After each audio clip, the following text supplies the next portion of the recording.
mensagem da cruz é a mensagem mais clara de toda a história humana. Homens tentaram vender o seu peixe, comunicar a sua ideia. Jesus, pela mensagem da cruz, demonstrou sem tirar e nem pôr o amor de Deus. E a gente está diante de uma das questões, talvez a questão mais importante para todo ser humano. A questão, inicialmente, da morte. Pensando pelo ponto de vista biológico, o homem nasce dentro de uma curva biológica. Ele precisa nascer, se a gente aprendeu na aula de ciências. O homem nasce, cresce e, se bem que é certo que ultimamente essa mensagem tem sido um pouco combatida sob o ponto de vista da reprodução, né? Existe um grupo aí que eles não querem nascer, crescer e reproduzir, que eles querem unir com iguais. Aí não reproduz. E depois afirmam que esse ponto de vista é um ponto de vista biológico. Não é biológico. Porque a própria ciência natural já dá conta dessa necessidade do gene, da herança genética. Mas tudo bem, esse não é um assunto que a gente vai falar nessa noite. A gente vai tratar realmente dessa curva biológica. Como que ela funciona na vida da gente. A gente nasce cheio de energia. E basta ver as crianças aqui da igreja, a gente percebe quanta energia uma criança traz em si. A gente vê os nossos filhos brincando, correndo, a gente pensa assim, meu pai, um dia eu já tive essa energia, hoje eu não aguento correr atrás.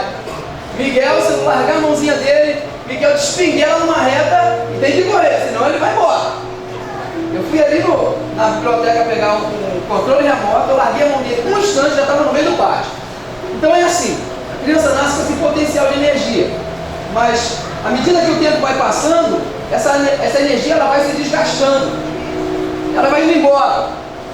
E um dia, todos teremos que fechar os nossos olhos aqui nessa terra. Você Jesus não voltar, é claro. Se ele voltar, muito bem. Ninguém quer chegar na frente de ninguém. Isso é uma coisa que eu tenho certeza. Se eu perguntar, quem quer chegar na frente lá no céu? Amém? Ó, tem gente que quer. Tem gente que quer. Mas a verdade é essa. A gente começa, como um filósofo já havia dito, a gente começa a morrer a partir do momento em que nasce. E o dom da vida é algo tão grande que a gente sente que, apesar dessa velocidade do tempo passar tão rápido, ontem eu olhava no espelho, eu era um adolescente. Hoje eu me vejo no espelho com meus cabelos brancos, já uns sinais de expressões no rosto. Parece, tu não é mais aquele, olha a cara dele. E eu estou percebendo essa curva biológica acontecer na minha vida. Mas essa curva biológica, ela pertence ao homem natural. Infelizmente, algumas pessoas ainda defendem que quando se morre acaba todas as coisas, é a inexistência, é o vazio. E quando eles falam que o homem nasce, cresce, reproduz e morre, realmente é pensando nessa questão. Morreu, acabou. Mas existe uma outra, eu não vou chamar de curva biológica, mas uma ascendência biológica que é um pouco diferente, que trata de outra questão. E aí ela complementa esse desejo de continuar. Porque desde que o homem tomou ciência da sua existência na Terra, desde o primeiro momento, e que ele se deparou com a morte, ele já começou a pensar, não é isso que eu quero para a minha vida. Não é isso que eu quero, eu não quero deixar de existir. Eu não quero entrar nessa rota aí. E ele começou a querer elaborar respostas. E várias religiões construíram respostas a respeito da morte. E muitas delas sistematizaram, dizendo que depois da morte é uma vida. Haja visto os egípcios que se preparavam tanto para a morte. O faraó, quando morria, todos os seus pertences, eles eram também enterrados com ele, seus serviçais e seus escravos, e a mulher também. Ou seja, morreu o faraó, ela se foi todo mundo. Então vamos cuidar de faraó, vamos deixar ele vivo, porque se ele for, nós vamos junto. E eles já pensavam nessa vida após a morte. Mas aí me chega uma figura esplêndida que os céus acharam por bem dividir conosco.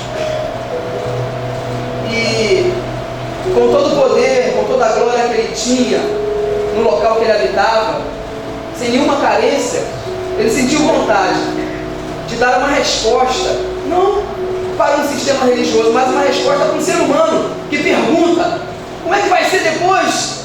O que vai ter lá? Será que há alguma coisa? Será que é só nada?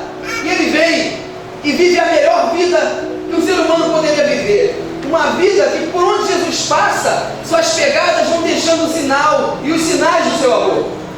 Uma vida que ninguém passa diante dele e sai desapontado, e sai frustrado, mas sai abençoado, sai tocado, sai realmente influenciado por tanto amor. E ele reescreve essa perspectiva, ou pelo menos essa impressão, e a gente pode hoje falar para a ciência que o homem não apenas nasce, cresce, reproduz e morre. O homem nasce, cresce, reproduz, morre e ressuscita. Essa foi a grande resposta dada a toda a humanidade, a todo o sistema social, a todos aqueles que aspiravam a algo mais após a morte. Ele não veio dar uma resposta. O cristianismo não é quem dá essa resposta, é o próprio Cristo, que depois de 3 dias dormindo lá deitadinho naquela pedra no sepulcro, depois de 3 dias o Espírito do Senhor pega ele e tira ele da morte e traz ele de novo à vida, e as pessoas podem ver, as pessoas podem tocar, as pessoas presenciam ele falando, porque ele mostrou que o homem não apenas morre, o homem ressuscita. E se para muitos o homem nasce para morrer, na fala de Jesus fica muito mais do que evidente que o homem morre para ressuscitar.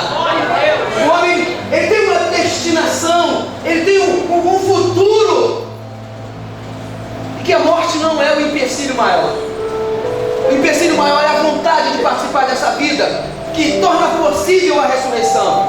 O empecilho maior é querer deixar o tempo passar para talvez tomar uma decisão no momento que você não tenha mais uma oportunidade. E aí para você,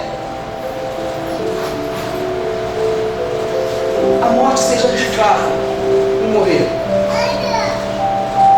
Porque para o crente, para aquele que acredita no Senhor, a morte não é morrer.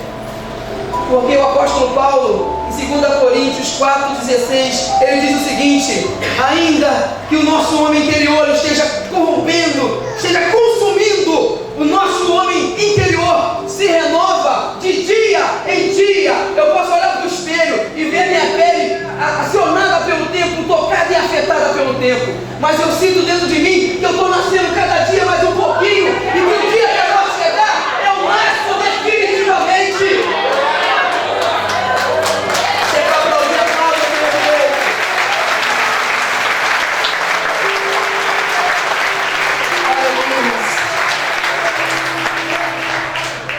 É o nascimento definitivo. Mas Deus é tão lindo, Deus é tão tremendo, e ao mesmo tempo Deus é irônico. Ele é irônico. Ele brinca com a morte. Porque Deus transforma a morte na maior parteira da nova vida. Não é da igreja Nova Vida não, da nova vida em Cristo Jesus. Deus transforma a morte na maior parteira. Por quê? Porque se Jesus não voltar por agora,